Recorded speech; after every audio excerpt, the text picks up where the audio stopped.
saya Nabila Abdillah dari Pendidikan untuk S2 semester 4 di Universitas Islam Negeri Sumatera Utara. Baiklah, di sini saya akan menjelaskan tentang konsep dasar sosiologi pendidikan, yaitu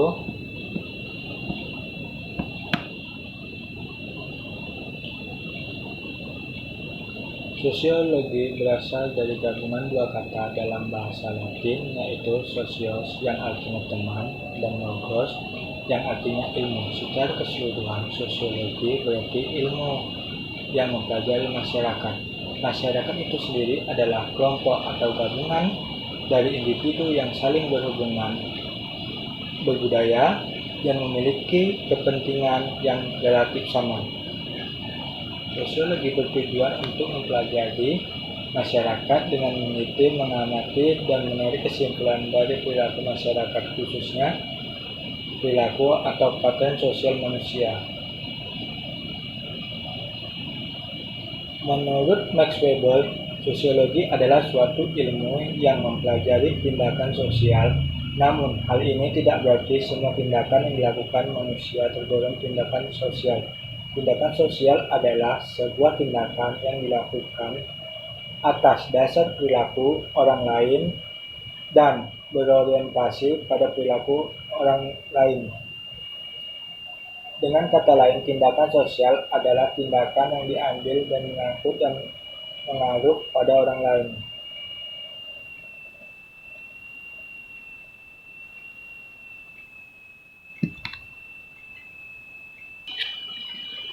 Menurut Charles Elwood, sosiologi pendidikan adalah ilmu pengetahuan yang mempelajari untuk melahirkan maksud hubungan-hubungan antara semua pokok-pokok masalah pendidikan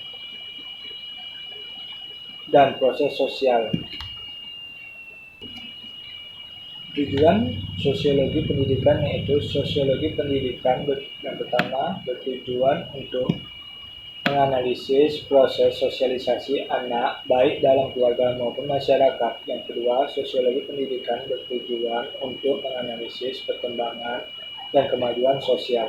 Yang ketiga, sosiologi pendidikan bertujuan untuk menganalisis status pendidikan dalam masyarakat.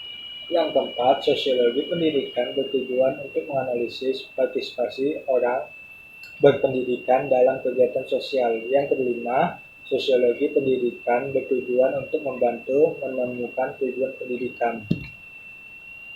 Baiklah, saya akan menjawab pertanyaan yang kedua. Saat ini kita sedang menghadapi pandemi COVID-19, sehingga pemerintah membuat aturan tentang social distancing yang sekarang nama berganti physical distancing. Selama pandemi COVID ini, tentu interaksi sosial tetaplah berjalan. Karena sebagai makhluk sosial merupakan yang saling membutuhkan orang lain demi kelangsungan hidup kita. Analisis interaksi sosial selama pandemi COVID di sekitar itu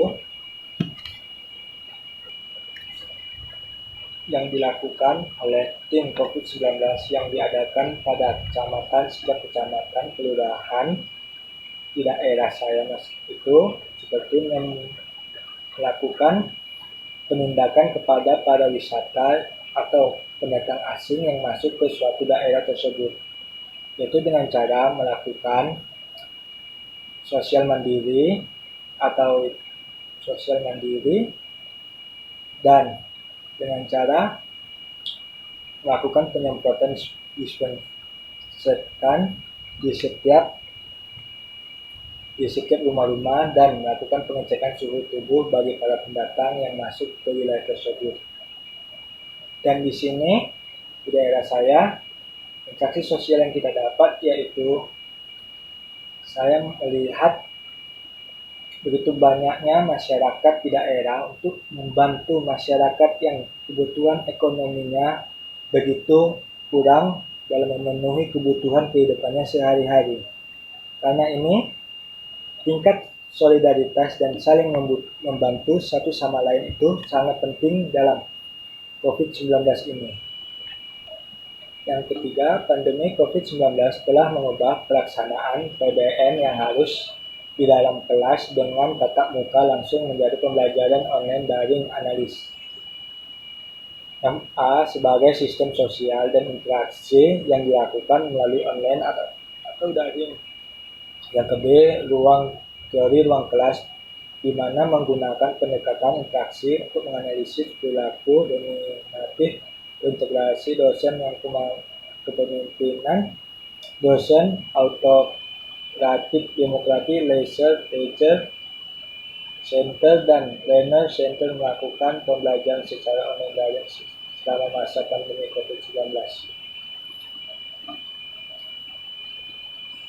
Kelas sebagai sistem sosial interaksi dilakukan melalui online, yaitu dengan cara kita dapat menggunakan media seperti Jitsi, Zoom, grup WA, dan lain sebagainya. Dan itu dapat kita memperolehnya dengan cara menggunakan media internet. Namun satu kekurangan yang kita hadapi pada saat ini, terutama bagi para mahasiswa di pedesaan, yaitu masalah jaringan tersendiri. Karena jaringan di pedesaan belum tentu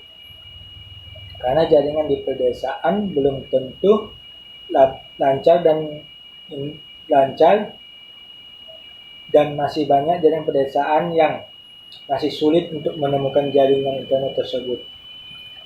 Dan begitu banyaknya pengeluaran bagi para mahasiswa dalam membeli paket, karena setiap kita menggunakan Zoom, Jitsi ini dapat memakan paket yang begitu banyak.